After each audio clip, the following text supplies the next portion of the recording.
Welcome to జనబేరి news. ముందుగా ముఖ్యాంశాలు.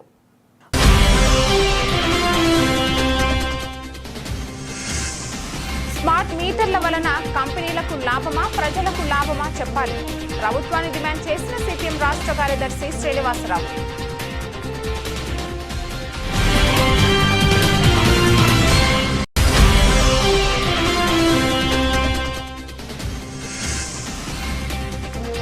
హైదరాబాద్ మహాకాళి ఉత్సవాల కమిటీ ఆధ్వర్యంలో ఇంద్రకీలాద్రిపై దుర్గమ్మకు బోనాల సమర్పణ. వివిధ రకాల వేషధారణలతో ఆకట్టుకున్న 500 మంది కళాకారులు.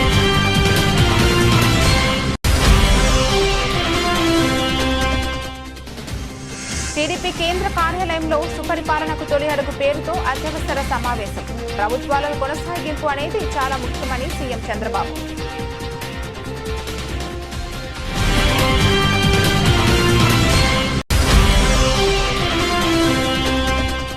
రాష్ట్రంలో విద్యా వ్యవస్థ అస్తవ్యస్తంగా తయారైందనడానికి ఏపీ ఈసెట్ అడ్మిషన్లే పెద్ద ఉదాహరణ. ప్రభుత్వంపై విమర్శలు గుప్పించిన మాజీ సీఎం వైఎస్ జగన్.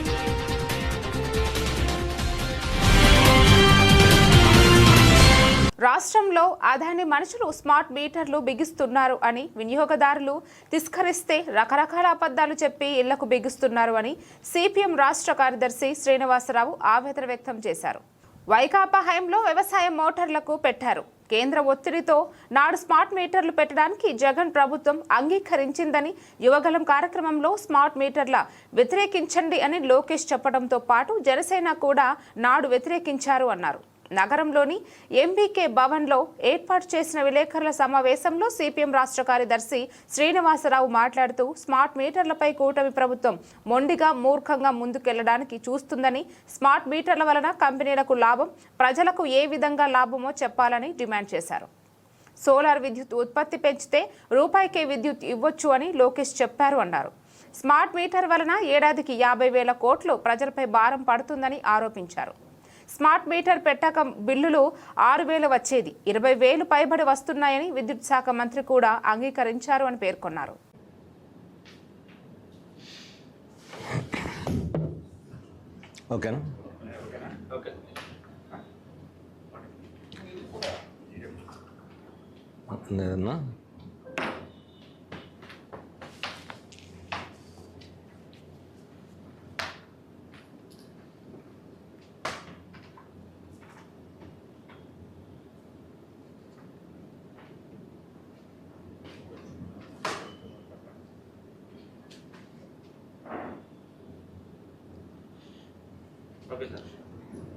అందరికి నమస్కారం. ఇప్పుడు రాష్ట్రంలో ప్రతి ఇంటింటికి తిరిగి అదాని మనుషులు స్మార్ట్ మీటర్లు బిగిస్తున్నారు. పాత కరెంటు మీటర్ల స్థానంలో స్మార్ట్ మీటర్లు పెట్టుకోకపోతే మీకు కరెంటు కట్ చేస్తామని, లేకపోతే బిల్లులు పెరుగుతాయని, ఇన్స్టలేషన్ కెపాసిటీ పెంచి అదనపు బిల్లులు మోపుతామని, అలాగే ఫోన్ కనెక్టివిటీ లేకపోతే మీకు అసలు కరెంటే ఆగిపోతుంది, మీటర్లు పనిచేయవని రకరకాల అబద్ధాలు చెప్పి బెదిరించి ఇళ్ళక్క ఈ మీటర్లు మారుస్తున్నారు. ఇంతకుముందే షాపులకి, గవర్నమెంట్ ఆఫీసులకి, ప్రైవేట్ ఆఫీసులకి మార్చేశారు. అంతకన్నా ముందు వైఎస్ఆర్ పార్టీ హయాంలో విద్యుత్తు, ఈ మోటార్ విద్యుత్తులకి, వ్యవసాయ మోటార్లకి పెట్టారు. ఆ రోజు జగన్మోహన్ రెడ్డి గారి హయాంలో ఈ స్మార్ట్ మీటర్లు బిగించడానికి కేంద్ర ప్రభుత్వం యొక్క ఒత్తిడితోటి జగన్ ప్రభుత్వం దాన్ని అంగీకరించి అటు అదాని కంపెనీతో, ఇక్కడ షిరిడి సాయి కంపెనీతో ఒప్పందాలు చేసుకొని వేల మీటర్లు, లక్షల మీటర్లు వాళ్ళ బిగించేదానికి ఆ రోజు రాష్ట్ర వ్యాప్తంగా ప్రయత్నం జరిగింది. ఆ రోజు వామపక్ష పార్టీలు, రైతు సంఘాలు అందరూ కూడా రాష్ట్ర వ్యాప్తంగా పెద్ద ఎత్తున ఉద్యమం చేశాం. అలాగే టీడీపీ, బీజేపీ, జనసేన కూడా దాన్ని అప్పుడు తీవ్రంగా. హైదరాబాద్ మహాకాళి ఉత్సవాల కమిటీ ఆధ్వర్యంలో విజయవాడ ఇంద్రకీలాద్రిపై కొలువైన దుర్గమ్మకు బోనాలు సమర్పించారు. ఆషాఢ మాసం సందర్భంగా భక్తులు ఈ కార్యక్రమాన్ని చేపట్టారు. మేళతాళాలు, కోలాటాలు, నృత్యాలు, భారీ ఊరేగింపుతో బోనాలను సమర్పించారు. హైదరాబాద్ మహాకాళి ఉత్సవాల కమిటీ ఆధ్వర్యంలో విజయవాడ ఇంద్రకీలాద్రిపై కొలువైన దుర్గమ్మకు బోనాలు సమర్పించారు. ఆషాఢ మాసం సందర్భంగా భక్తులు ఈ కార్యక్రమం చేపట్టారు. మేళతాళాలు, కోలాటాలు, నృత్యాలు, భారీ ఊరేగింపుతో బోనాలను సమర్పించారు. అంతకుముందు బ్రాహ్మణ వీధి నుంచి దుర్గమ్మ ఆలయం వరకు ఊరేగింపు నిర్వహించారు. తెలంగాణకు చెందిన వివిధ కళారూపాలను ప్రదర్శించారు. 500 మంది కళాకారులు వివిధ రకాల వేషధారణలతో ఆకట్టుకున్నారు. 15 ఏళ్లుగా మహాకాళి ఉత్సవాలు కమిటీ ఈ ఆచారాన్ని కొనసాగిస్తోంది. ఈ కార్యక్రమంలో భాగంగా కళాకారులు ఇచ్చిన నృత్య ప్రదర్శన ప్రత్యేక ఆకర్షణగా నిలిచింది.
వైకుంఠపాలి అభివృద్ధి వద్దని ప్రభుత్వాల కొనసాగింపు అనేది చాలా ముఖ్యమని, ప్రభుత్వాలు కొనసాగితే అభివృద్ధి జరుగుతుందని సీఎం చంద్రబాబు అన్నారు. సుస్థిర పాలన ఉంటే రాష్ట్రం అభివృద్ధి జరుగుతుంది అని, యూపీ కొన్నేళ్లుగా ఒకే ప్రభుత్వంగా ఉందని, ఒకప్పుడు యూపీ అంటే వెనుకబాటుతనం ఉండేది, కానీ ఇప్పుడు పరిస్థితి మారిందని అన్నారు. ముఖ్యమంత్రి నారా చంద్రబాబు నాయుడు టీడీపీ కేంద్ర కార్యాలయంలో సుపరిపాలనకు తొలి అడుగు పేరుతో అత్యవసర సమావేశాన్ని ఏర్పాటు చేశారు. ఈ సందర్భంగా కూటమి నేతలను ఉద్దేశించిన ఆయన ప్రసంగించారు. 11 ఏళ్లుగా కేంద్రంలో ఎన్డీఏ ప్రభుత్వమే ఉందని, అందుకే దేశం అభివృద్ధి చెందుతోంది అన్నారు. 2019 ఎన్నికల్లో మళ్లీ టీడీపీ గెలిచి ఉంటే రాష్ట్రం అభివృద్ధి అగ్రభాగాన ఉండేదని సీఎం చంద్రబాబు నాయుడు అభిప్రాయం వ్యక్తం చేశారు. డబ్బులతోనే గెలుపు సాధ్యం కాదని, ఎన్నికల్లో మనకంటే ఎక్కువ ఖర్చు పెట్టిన వాళ్లకు కేవలం 11 సీట్లే వచ్చాయని వైసీపీని ఉద్దేశించి అన్నారు. డబ్బులతో ఎన్నికల్లో గెలవలేమని విషయం స్పష్టమైందన్నారు.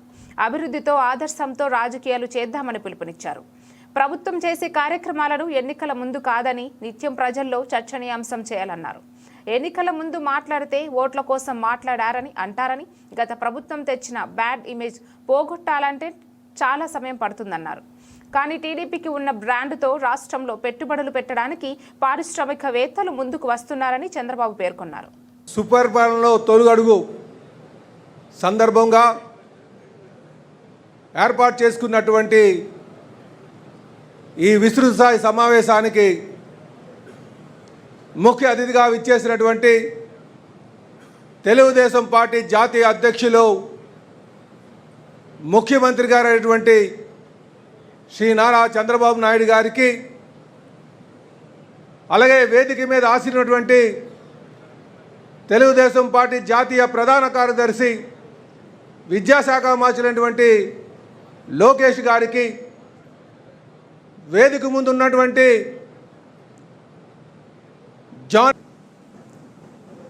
తెలుగుదేశం పార్టీ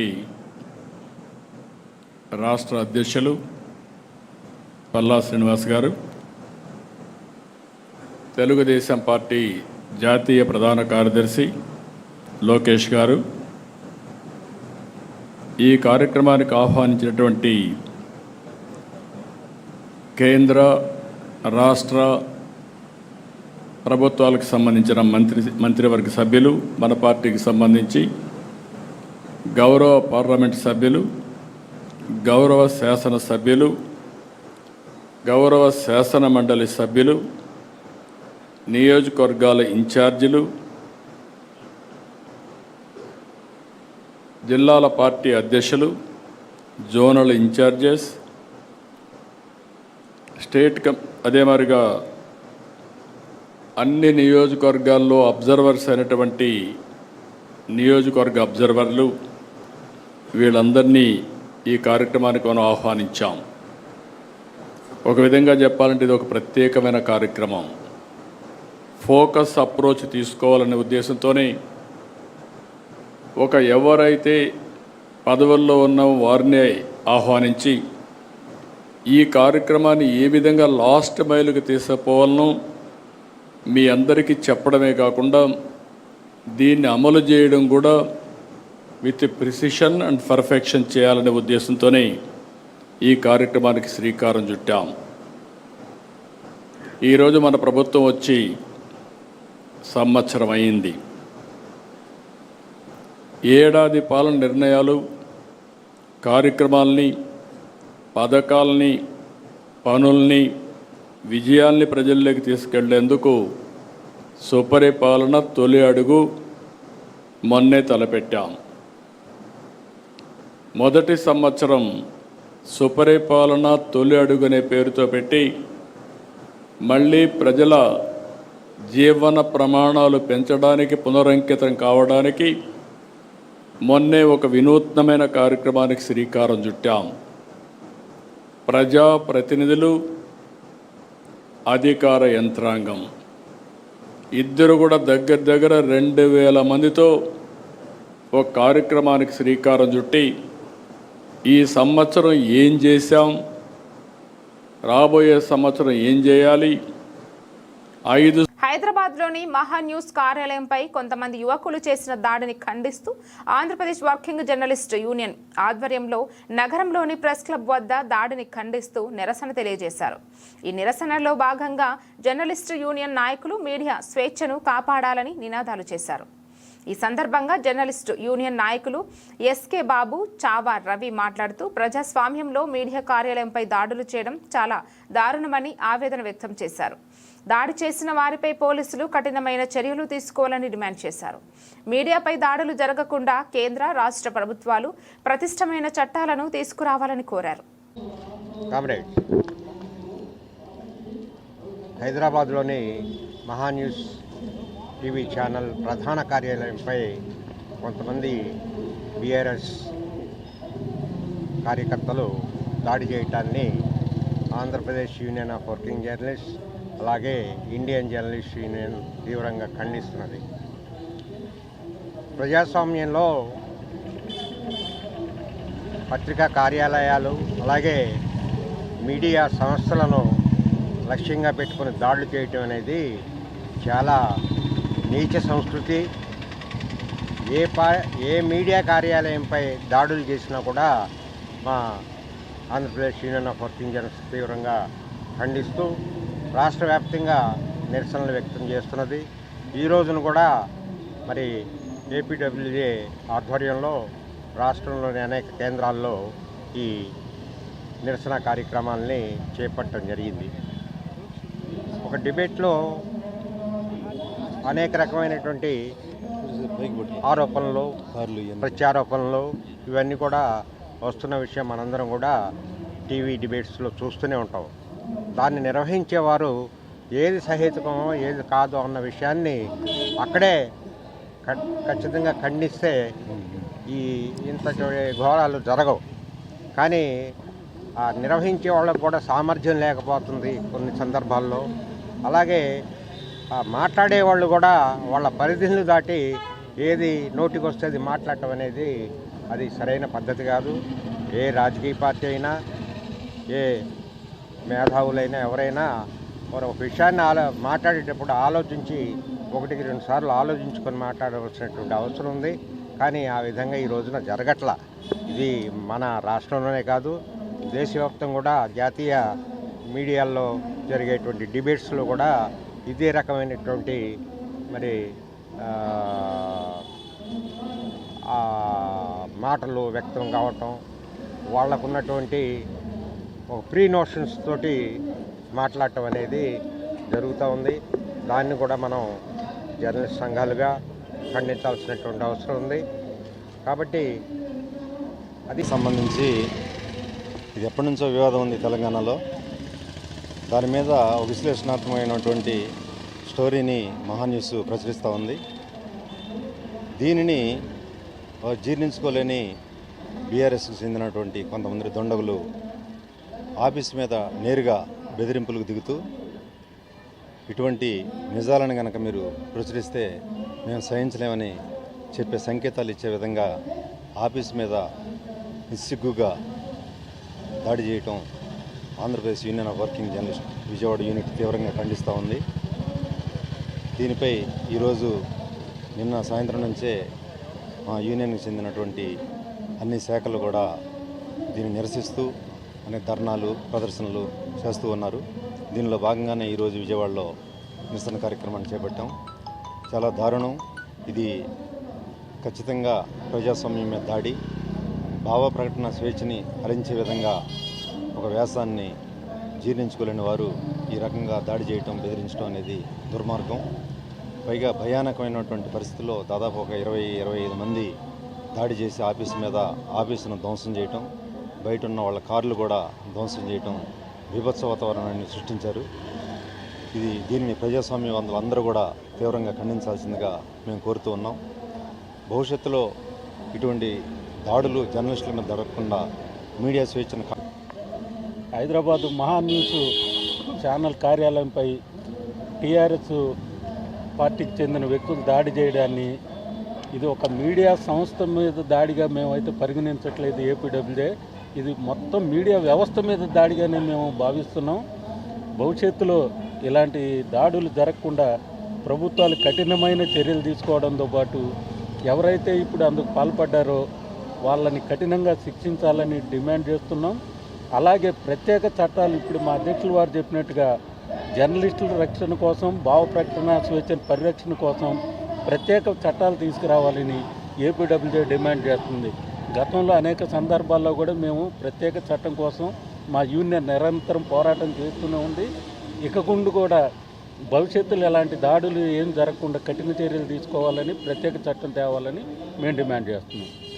దేశంలో కులాల వారీగా జనాభా లెక్కలు చేపట్టాలని నిర్ణయం తీసుకోవడాన్ని స్వాగతిస్తూ రిజర్వేషన్ ఎంప్లాయీస్ ఫెడరేషన్ ఆధ్వర్యంలో ఆగస్టు 3వ తేదీ బహుజన ప్రతినిధులకు ఆత్మీయ సన్మానం చేయనున్నట్లు రిజర్వేషన్ల పరిరక్షణ సమితి వ్యవస్థాపకులు పోతుల నాగరాజు ప్రకటించారు.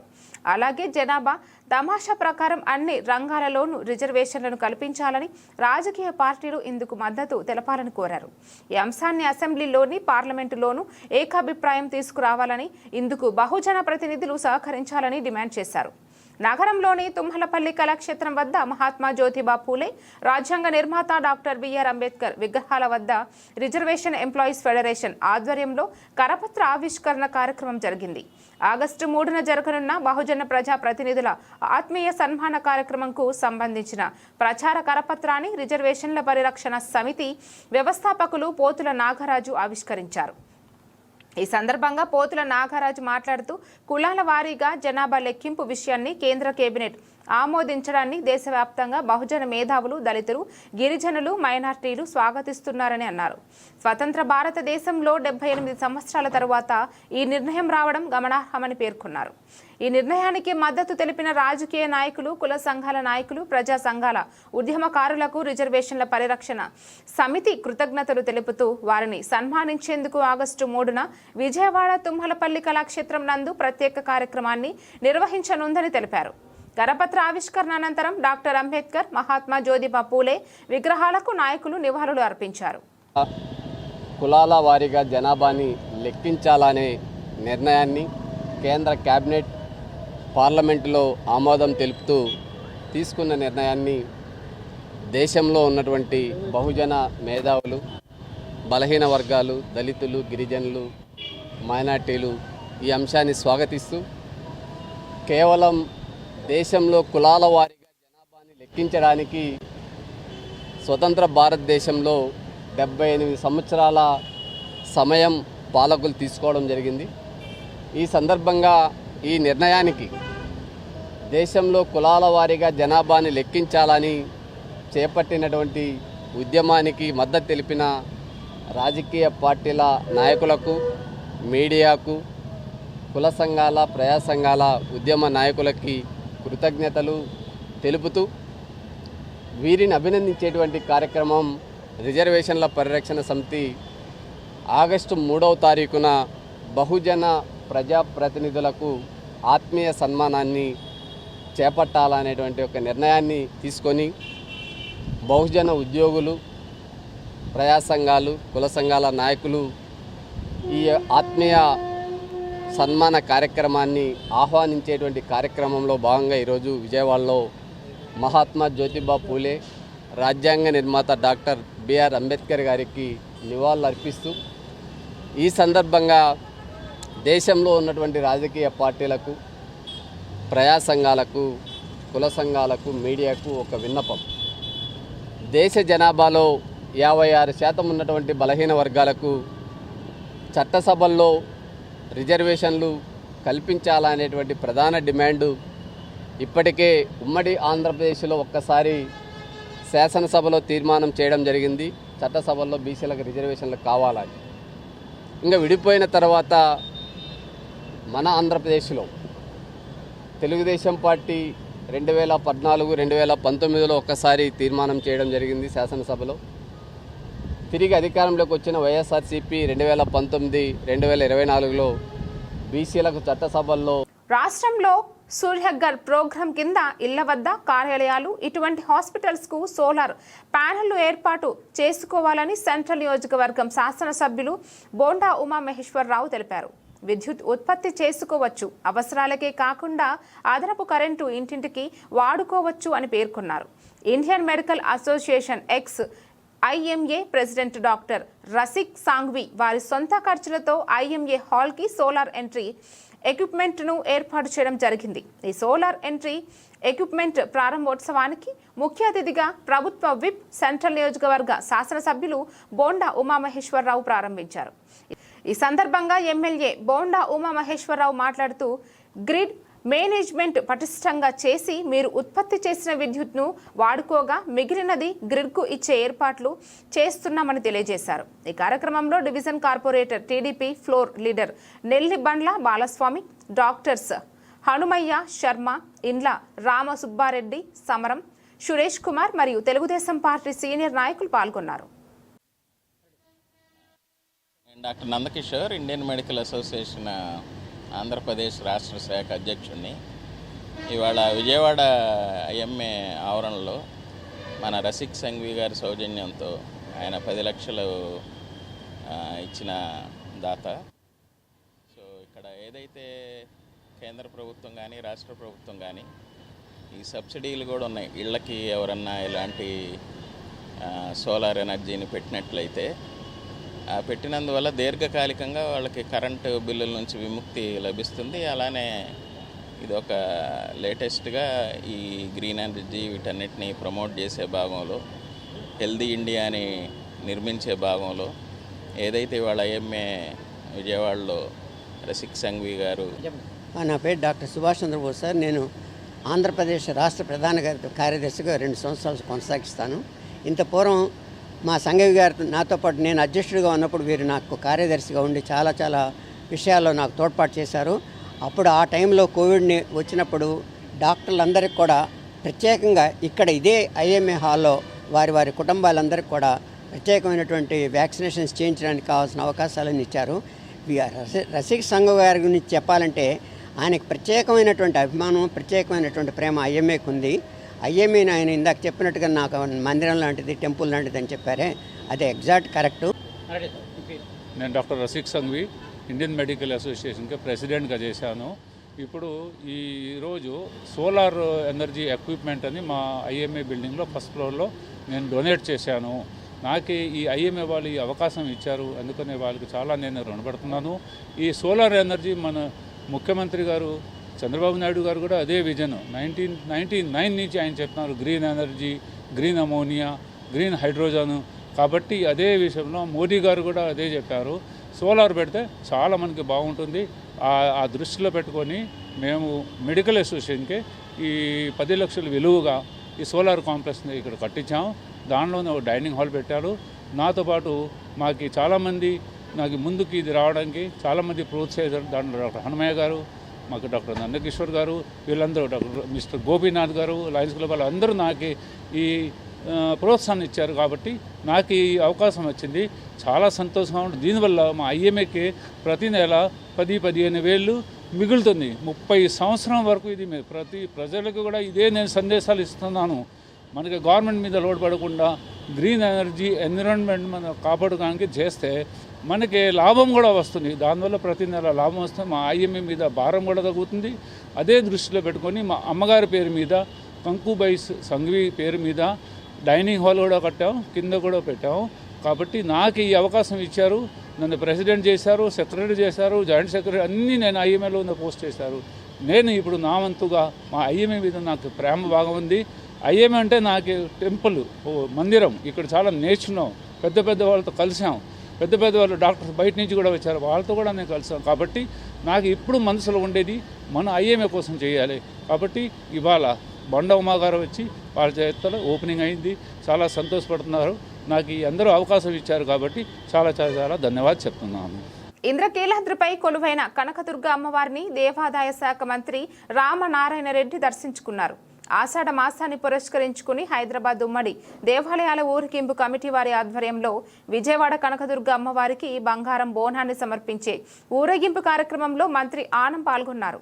కొండపైన దుర్గమ్మ వారికి బంగారు బోనం సమర్పణ చేసిన హైదరాబాద్ ఉమ్మడి దేవాలయాల ఊరేగింపు కమిటీ సభ్యులు 500 మంది కళాకారులు విచిత్ర వేషాలు, పోతురాజులు, డప్పులు, కోలాటాలతో బ్రాహ్మణ వీధి నుంచి ఘాట్ రోడ్డు మీద దుర్గమ్మ చెంతకు చేరుకున్న బంగారు బోనం.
రాష్ట్రంలో విద్యా వ్యవస్థ అస్తవ్యస్తంగా తయారైందనడానికి ఏపీ ఈసెట్ అడ్మిషన్లే పెద్ద ఉదాహరణ అని మాజీ ముఖ్యమంత్రి వైఎస్ జగన్మోహన్ రెడ్డి ఎక్స్ వేదిక ట్వీట్ చేశారు. ఈసెట్ రిజల్ట్స్ వచ్చి దాదాపు 45 రోజులు అవుతున్నా ఇప్పటికీ కౌన్సిలింగ్ ప్రారంభం కాలేదు. మరోవైపు రేపటి నుంచి ఇంజనీరింగ్ విద్యార్థులకు క్లాసులు ప్రారంభం అవుతున్నాయని, ఇంజనీరింగ్ రెండో ఏడాదిలో అడ్మిషన్ల కోసం 34,000 మంది పాలిటెక్నిక్ విద్యార్థులు ఈసెట్ పరీక్షలు రాస్తే అందులో 31,922 మంది ఉత్తీర్ణత సాధించారు అని చెప్పారు. గత నెల మే 15న ఫలితాలు వెలువడినా ఇప్పటికీ కౌన్సిలింగ్ ప్రక్రియపై షెడ్యూల్ విడుదల చేయకపోవడం, ఆ అడ్మిషన్ల ప్రక్రియ ప్రారంభం కాకపోవడం విద్యా వ్యవస్థలో నెలకొన్న దారుణ పరిస్థితులకు మరో నిదర్శనమని పేర్కొన్నారు. నిద్ర వ్యవస్థ నుండి ప్రభుత్వం మేల్కోవాలని సూచించారు.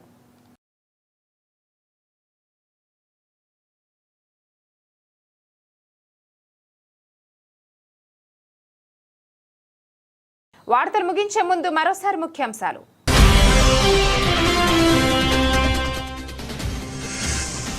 స్మార్ట్ మీటర్ల వలన కంపెనీలకు లాభమా, ప్రజలకు లాభమా చెప్పాలి. ప్రభుత్వాన్ని డిమాండ్ చేసిన సిపిఎం రాష్ట్ర కార్యదర్శి శ్రీనివాసరావు.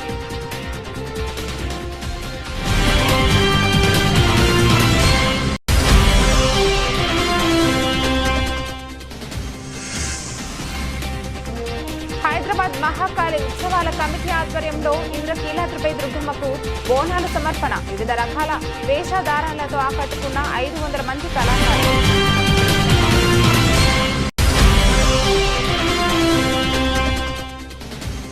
టీడీపీ కేంద్ర కార్యాలయంలో సుపరిపాలనకు తొలి అడుగు పేరుతో అత్యవసర సమావేశం. ప్రభుత్వాల కొనసాగింపు అనేది చాలా ముఖ్యమని సీఎం చంద్రబాబు.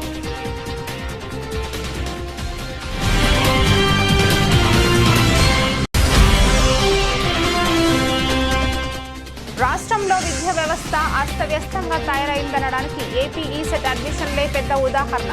ప్రభుత్వంపై విమర్శలు గుప్పించిన మాజీ సీఎం వైఎస్ జగన్.